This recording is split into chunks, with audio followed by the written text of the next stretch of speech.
Hola, ¿cómo están? Bienvenidos a Letras Privadas sin Cortes. Sigo con esta costumbre de mostrarles libros de mi biblioteca, libros que me han inspirado y que siguen todavía resonando en mi memoria. Uno de ellos es la biografía de María Antonieta, escrita por Stefan Zweig. Stefan Zweig fue un escritor muy famoso en su época, tanto como ensayista, como biógrafo y también como novelista. Pero quizás su biografía más señera fue esta, la que él hizo de María Antonieta, la reina de Francia, que nació en la corte austrohúngara y murió en la guillotina después de la Revolución Francesa. La historia que cuenta Zweig la conocemos todos, en cierto sentido, por una u otra manera, pero él la cuenta con una intimidad, con una cercanía con el personaje de María Antonieta que es muy sorprendente. Parte mostrando a una niñita un tanto indolente, frívola, educada en los privilegios y sin ningún tipo de contacto con el mundo que supuestamente ella estaba destinada a regir. Y entra a la corte francesa como esta niñita que le gusta comer dulces y tomar champán, y no mucho más que eso. Y después va mostrando cómo se va transformando esta mujer a medida de que la amenaza de la revolución comienza a cernirse sobre Versalles.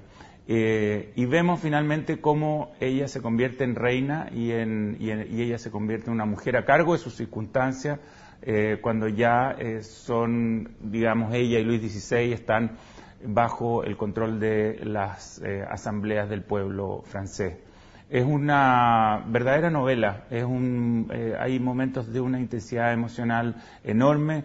Pasamos por su matrimonio, su ascensión al trono, después cuando ella se vuelve impopular, después cuando cae presa y el momento final de su vida en la conserjería y camino a la guillotina. Léanlo, se van a acordar de mí, está escrito con una profundidad de sentimientos y una capacidad de escribir y visualmente el mundo que rodea a María Antonieta, que creo que es difícilmente igualable. María Antonieta, de Stefan Zweig, un gran libro para una gran historia, se vuelve una historia apasionante. Léanlo, se van a acordar de mí, y ahora los dejo con 3 invitados que nos hablaron de sus libros favoritos durante la semana.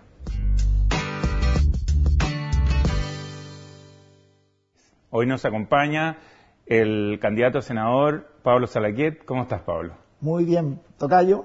Tocayo. Y amigo de tanto tiempo. De muchos años de la universidad. Hoy día vamos a hablar de un libro que se llama Pasión India, escrita por Javier Moro. Este libro fue un gran éxito en el año en que salió, tanto en España como en Latinoamérica. Y cuenta una historia muy especial de una bailarina de flamenco española que se enamora de un marajá, el marajá de Capurtala, y inician un romance. Cuéntanos, Pablo, esta historia, porque yo creo que la historia quizás es lo que más atrae a los lectores y les interesaría el libro. Así es. La verdad es que a mí lo que me atrajo este libro fue el que ¿no es cierto?, me llenó el verano, fue al leer esta historia que parte ahí por principios del siglo XX, en 1907, cuando este marajá, ¿no?, un hombre muy poderoso de estos pequeños pueblos, ciudades indias, de la India inglesa estamos hablando, va a Madrid. Ellos viajaban permanentemente por Europa, ¿no?, al matrimonio de Alfonso XIII. Y en estos eventos de flamenco, ella era telonera junto a su hermana, Anita, la conoce y él se enamora perdidamente de él. Ahora, hay que explicarle a la gente que este marajá siempre lo que querían lo tenían. Entonces la manda a conquistar y con su hombre de confianza le manda flores, le manda recados, etcétera.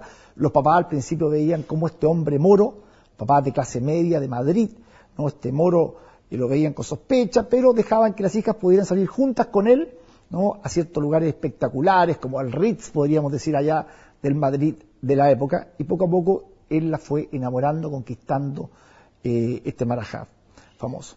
Tanto era que tenían todo, que él ya a esa altura tenía 3 esposas antes, ¿o no? Así, tenía 3 esposas, y es bueno explicar que ellos tenían a veces hasta 500, 600, había un marajá muy amigo de este que tenía más de 1000 y tantas mujeres, ¿no? En los harem. En los harem, ¿no? Bueno, una cosa que nunca nos llegó a los chilenos. pero realmente tenían muchas mujeres, cada uno tenía sus aficiones, unos que eran más por las mujeres, algunos tenían 10 mujeres, 12, otros tenían 500, 1000, otros eran... Pero algunas eran las esposas, y al parecer esta fue como una esposa escogida, ¿no? Sí, eso es muy importante explicar. Generalmente la principal es la que te casas primero, con quien tiene un cierto estatus, y especialmente para los hijos. La Marajani. Sí, exactamente, la Marajani. Pero en este caso, cuando llega Anita Delgado, ya las 3 anteriores, y especialmente la número 1, ve que sus hijos van a quedar postergados. Por tanto, le toma un odio hacia Anita muy importante.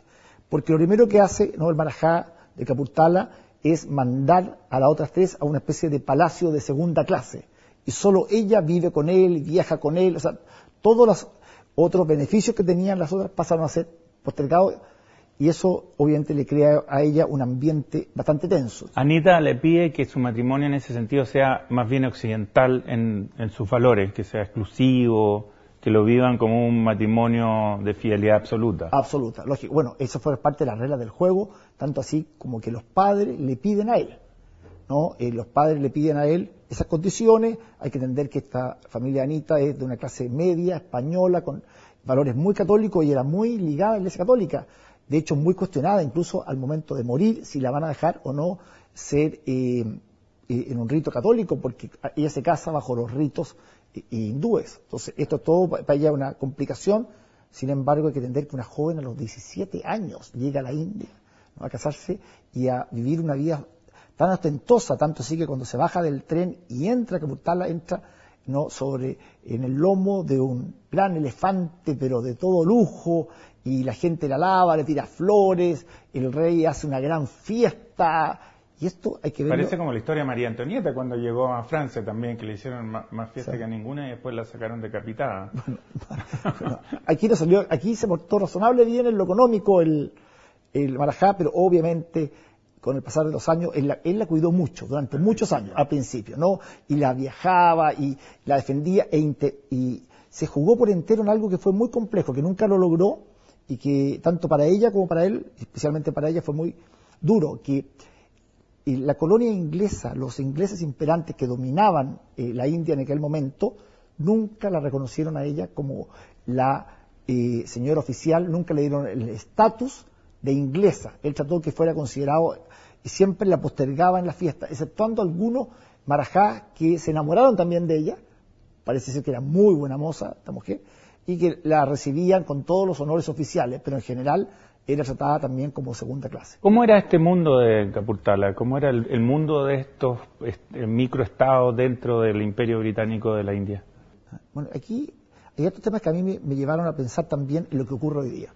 Primero, la desigualdad, ¿no? Pero ya llevada a su extremo máximo. O sea, no hablemos de lo que estamos conversando hoy día en el mundo, en nuestro país. Estamos hablando que aquí había uno que la tenía todo, ¿no es cierto?, que eran los marajás, que tenían todo el poder, y quienes les rodeaba, su corte, su gente, y alrededor un pueblo que tenía casi nada, y que solamente podía disfrutar o gozar cuando el marajá se casaba de nuevo, cuando era el aniversario no del reino. Es decir, habían fiestas en que ellos recibían regalos, comidas, celebraciones, pero realmente vivían con nada, ¿no? Luego lo mismo en el tema de las mujeres. Estamos hablando que aquí eran harenes, eran las 1001 noches. Estos hombres viajaban por Europa y se traían 10, 12 trenes completos de Rolls Royce, ¿no es cierto? Luego las cacerías de tigre. Esto era las 1001 noches, pero hecha realidad. Bueno, Pablo, yo creo que vas a dejar a los lectores con muchas ganas de Yo lo recomiendo mucho. Es un libro que de verdad uno lo puede leer fácil, ideal para unas vacaciones o para tenerlo, o digamos un libro que te hace vivir la historia. Ok, muchas gracias. Y Pasión India de Javier Moro es la recomendación de Pablo Salaquet.